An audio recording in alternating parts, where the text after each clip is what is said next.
Welcome to our channel, fellow seekers of divine wisdom.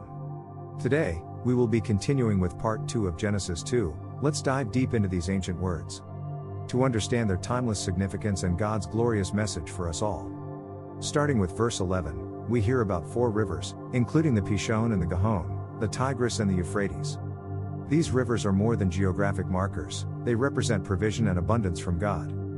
Think of it like this: imagine you live in a dry, arid area and one day you discover a river flowing with fresh water.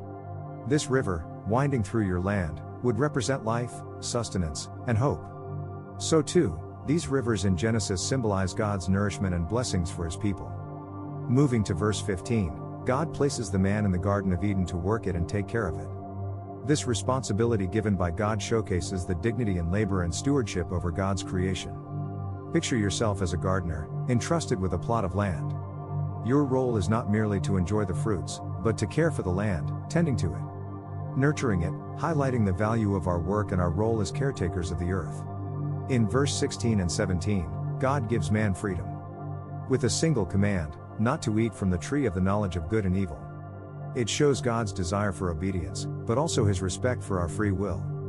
This command highlights the importance of obedience to God's word, and the consequences of choosing our own way. Verse 18 speaks to our inherent need for companionship. God says, "It is not good for the man to be alone. I will make a helper suitable for him." This divine decree illuminates the fundamental human longing for companionship and emphasizes that we are created for relationships, not isolation.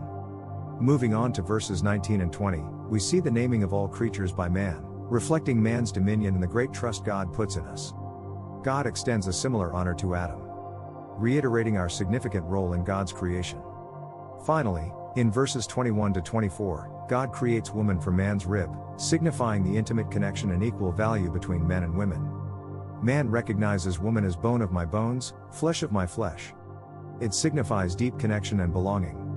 Verse 25 concludes the chapter by showing the man and woman, naked and unashamed, symbolizing their innocence and complete trust in God.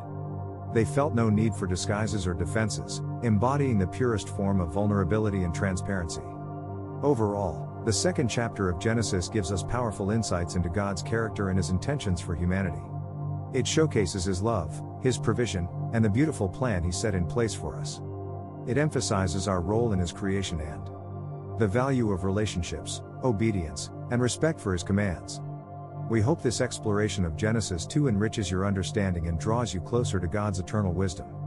If you found this discussion enlightening, please like this video and subscribe to our channel for more biblical teachings. Let's continue this journey together, exploring God's word, and deepening our faith.